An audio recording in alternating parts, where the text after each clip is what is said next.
के पास जाने के बाद पंडित जी बोलते हैं कि वो तुम्हारे साथ आ गई है। निशांत बोलता है कि कौन?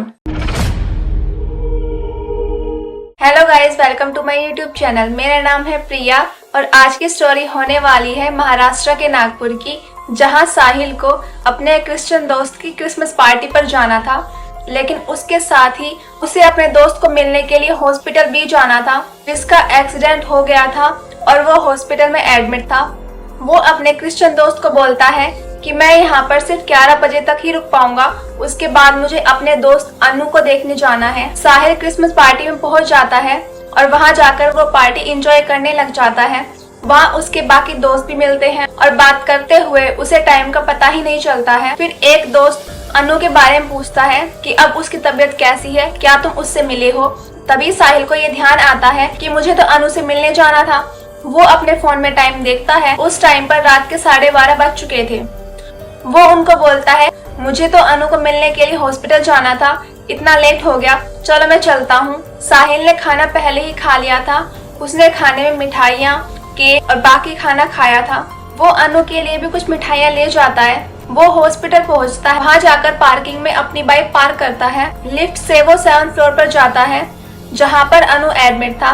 वो अनु से मिलता है, उसे मिठाइयाँ खिलाता है और फिर वहां से निकल लेता है। वो फिर से लिफ्ट से जाता है पार्किंग में जाने के लिए। वो पार्किंग का बटन क्लिक करता है। उस टाइम वो लिफ्ट में अकेला था। लिफ्ट का दरवाजा खुलता है, लेकिन वहाँ पर बिल्कुल अंधेरा था। साहिल सोचता है मैं आया था तब तो यहाँ पर अच्छे से लाइट्स थी, अब यहाँ पर अंधेरा कैसे हो गया? वहाँ पर इतना अंधेरा था कि लाइट का सोर्स तो कुछ था ही नहीं। साहिल को कुछ नजर ही नहीं आ रहा था। वो गलती से 3rd फ्लोर पर आ चुका था। उसने सोचा शायद किसी ने 3rd फ्लोर का बटन दबा दिया होगा, जिसके कारण लिफ्ट यहाँ रुक गई है। साहिल फिर से मुड़कर लिफ्ट की तरफ जाने लगता है, तब देखता है कि लिफ्ट अपने आप बंद हो चुकी थी और वह लिफ्ट ऊपर जाने लगती है। साहिल को कुछ नजर नहीं आ रहा था। वो लिफ्ट के पास जाता है। वो लिफ्ट का बटन दबाने लगता है, लेकिन लिफ्ट है कि आ ही नहीं रही थी। तभी साहिल को ऐसा फील होता है उसके पीछे से कोई दौड़ कर गया है, लेकिन उसे काले अंधेरे में कुछ नजर ही नहीं आ रहा था। साहिल काफी डर जाता है। वो लगातार लिफ्ट का बटन दबाने लगता है, लेकिन लिफ्ट तो आने का नाम ले ही नहीं रही थी। वो अपनी फोन की टॉर्च की हेल्प से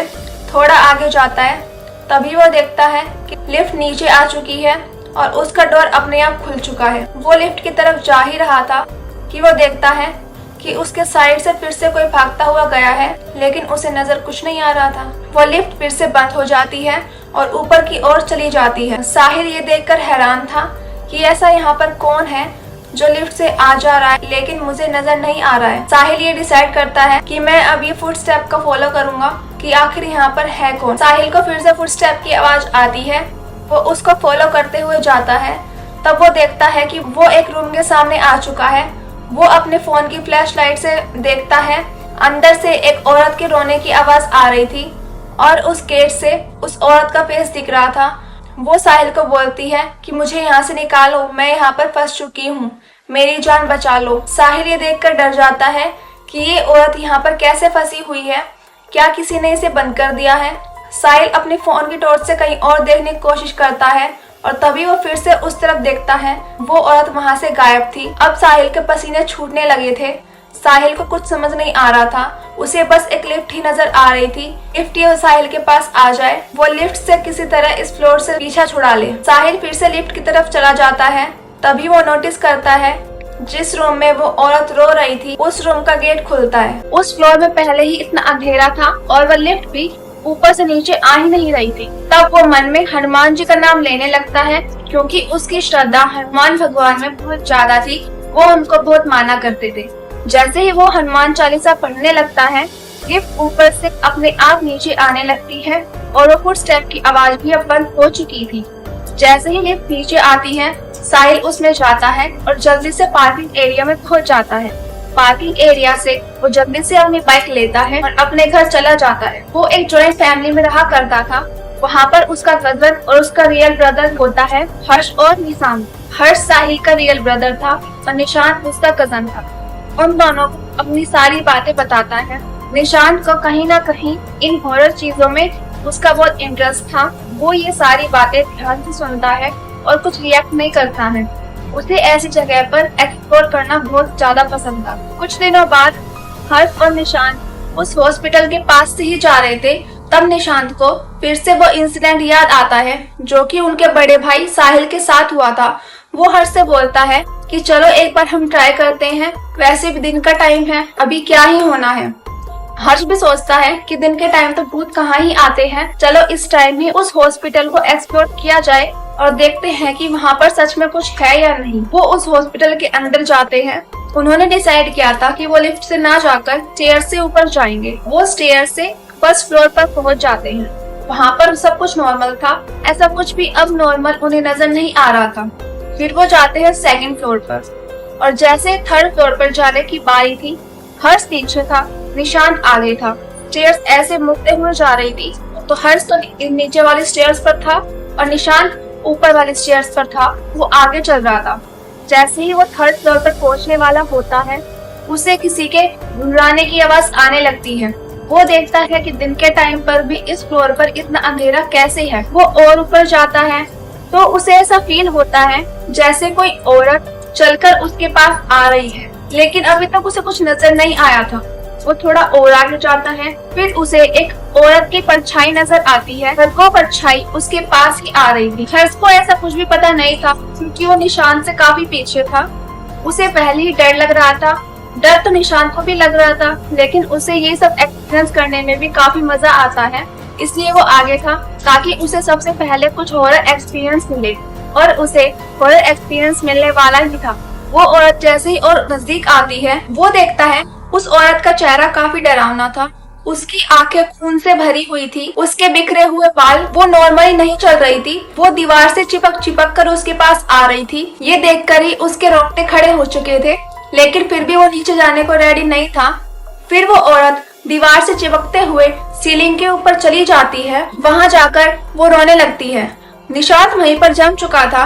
उसे कुछ भी समझ नहीं आ रहा था। उसे ऐसा लग रहा था वो औरत उसे हिप्नोटाइज करने की कोशिश कर रही है। वो औरत चाहती थी कि ये मुझ पर दया करके मेरे पास आ जाए। वो रोती है और बोलती है कि मुझे बचा लो, मुझे यहाँ से किसी तरह निकाल लो। निशांत को ऐसा फील हो रहा था जैसे कि कोई उसे पुल कर रहा है अपनी तरफ। वो उस औरत के पास जाने लगता है। निशांत के पास आता है, उसे काफी आवाज लगाता है, लेकिन निशांत तो जम सा गया था। तब हर्ष निशांत को एक थप्पड़ लगाकर बोलता है कि भाई तू कुछ बोल क्यों नहीं रहा, मैं इतनी देर से तुझे आवाजें लगा रहा हूँ, देख यहाँ पर कोई भी नहीं है, चल हम यहाँ से चलते हैं। तब हर्ष वहीं देखता है जहाँ निशांत भी देख रहा था और तब उसे नजर आता है कि एक औरत सीलिंग पर लटकी हुई उन दोनों को ही घूर रही थी।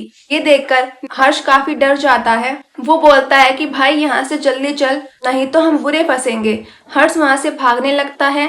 तभी वो देखता है कि निशांत मेरे साइड में है ही नहीं। वो पीछे मुड़कर देखता है तो निशांत अभी भी वहां पर खड़ा हुआ था। निशांत को ऐसा फील हो रहा था कि जैसे उसके पैर किसी ने जमा दिए हो। वो बिल्कुल भी हिल नहीं पा रहा था। हर्ष उसकी सिचुएशन को समझता है और बजरंगबली का नाम लेने लगता है और निशांत से भी बोलता है कि भाई बजरंगबली का नाम ले। जैसे ही उसने नाम लिया, वो हिलने लगा और वो वहां से इतनी तेजी से भागा और किसी तरह वो दोनों पार्किंग एरिया में आ गए। वहां उन्हें दो गार्ड नजर आते हैं। तब उनसे वो दोनों पूछते हैं कि यहाँ थर्ड फ्लोर में कुछ गड़बड़ है क्या। उल्टा वो दोनों गार्ड उन्हें ही डांट कर वहां से भगा देते हैं और बोलते हैं कि तुमने दिन में पी रखी है क्या, क्या अजीब बातें कर रहे हो हॉस्पिटल के बारे में। वो दोनों वहां से चले जाते हैं और बाहर जाकर उन्हें एक स्टाफ मिलता है जो कि काफी जवान था, जैसे कि कुछ दिनों पहले ही उसकी हॉस्पिटल में जॉब लगी हो। तब उस स्टाफ से वो दोनों पूछते हैं उस थर्ड फ्लोर के बारे में। तब वो बताता है कि हाँ, हमने ऐसा इसके बारे में सुन तो रखा है। यहाँ पर कुछ साल पहले थर्ड फ्लोर में आग लग गई थी, जिसके कारण यहाँ पर जितने भी पेशेंट थे, डॉक्टर थे, उनकी जल के यहाँ पे मौत हो गई थी। उसके बाद से ही जो भी थर्ड फ्लोर पर जाता है, होस्ट से इनकाउंटर तो हो ही जाता है। अब तो ये नॉर्मल बात हो चुकी है। ये दोनों घर चले जाते हैं। वहां जाकर निशांत को काफी अजीब फील हो रहा था। उसके आसपास का माहौल उसे नेगेटिव फील होने लगता है। उसे काफी गुस्सा आने लगा था। उसे चिड़चिड़ापन फील होने लगा था। वो कुछ दिन तो अपने भाई को नहीं बताता है, लेकिन काफी परेशान होने के बाद जब उससे सहन नहीं होता है, तब वो साहिल को सारी बात बताता है। साहिल पूछता है कि ऐसे तुम कहाँ गए थे कि तुम्हें ऐसा फील हो रहा है। तब वो बोलता है कि भाई, हम उसी हॉस्पिटल में गए थे जिस हॉस्पिटल में तुम फंस गए थे, उसी थर्ड फ्लोर पर। साहिल उसे डांट लगाता है और बोलता है कि मैंने ये सब बताया था ताकि तुम ऐसी गलती कभी ना करो, और तुम तो उल्टा वहां जाकर ये हरकतें करने लग गए। काफी सुनाने के बाद साहिल हर्ष और निशांत को एक पंडित जी के पास लेकर जाता है, जो कि काफी जाने माने पंडित जी थे। उनके पास जाने के बाद पंडित जी बोलते हैं कि वो तुम्हारे साथ आ गई है। निशांत बोलता है कि कौन? पंडित जी बोलता है वही जो तुम्हें उस दिन नजर आई थी। निशांत ये सुनकर हैरान, क्योंकि उसने पंडित जी से कुछ बताया ही नहीं था। पंडित जी को सब पता चल ही जाता है, पता नहीं कैसे, ये बियॉन्ड साइंस है। हम अगर लॉजिक से ढूंढेंगे तो हमें इसका आंसर कभी नहीं मिलेगा, लेकिन कुछ पंडित जी ऐसे होते हैं जिनके पास ऐसी सिद्धियां प्राप्त होती है कि वो बिना कुछ पूछे ही सब कुछ जान लेते हैं, जैसे कि उनने पूरी स्टोरी अपने माइंड में ही देख ली हो कि इस इंसान के साथ क्या क्या हुआ होगा। तब पंडित जी निशांत को एक लोटा देते हैं और बोलते हैं कि तुम ये लोटा लेकर अपने पूरे घर में घूमना, और जहाँ जाकर तुम्हें अजीब सा फील होने लगे वहां इस लोटे को रख देना। नेक्स्ट डे अगर इस लोटे का पानी काला हो जाता है तुम मुझे कॉल करना, फिर मैं हवन की तैयारियां करने लगूंगा। पंडित जी ने यह भी बोला था कि इसमें पानी के साथ नमक भी डालना है। पंडित जी के कहे अनुसार निशांत घर पर जाकर वही सब चीजें करने लगता है। तब और जैसे ही वो अपने रूम में जाता है उसे अजीब सा फील होने लगता है। वो वहीं पर लोटा रख देता है और नेक्स्ट डे आने का वेट करता है। नेक्स्ट डे वो जब लोटे को देखता है तो उसका पानी सच में काला था। वो तभी पंडित जी को कॉल लगाता है। पंडित जी बोलते हैं ठीक है, मैं तुम्हें कुछ सामग्रियां बोलता हूँ, ये सामग्रियां लेकर तुम आओ, मैं तुम्हारे घर पर आकर हवन करूंगा। पंडित जी निशांत के घर पर आते हैं और वहां पर अपनी हवन की तैयारियां करने लगते हैं। हवन खत्म होने के बाद पंडित जी निशांत को फिर से एक लोटा देते हैं और इस बार उस लोटे में पानी के साथ साथ एक फूल भी था। पंडित जी बोलते हैं इस लोटे के पानी को तुम्हें फूल से हर जगह छिड़काना है और जहाँ तुम्हें साफ सुथरी जगह मिले उसे इस फूल को भी रख के आना है। पंडित जी के कहे अनुसार निशांत वैसे ही करता है। वो अपनी नॉर्मल लाइफ में फिर से आ चुका था। तो ये थी आज की स्टोरी। आई होप आपको पसंद आई होगी। अगर आपको आज की स्टोरी पसंद आई है तो लाइक करके जरूर जाना और कमेंट जरूर करना, और अगर आप इस चैनल पर न्यू हो तो सब्सक्राइब जरूर करना। Thanks for watching.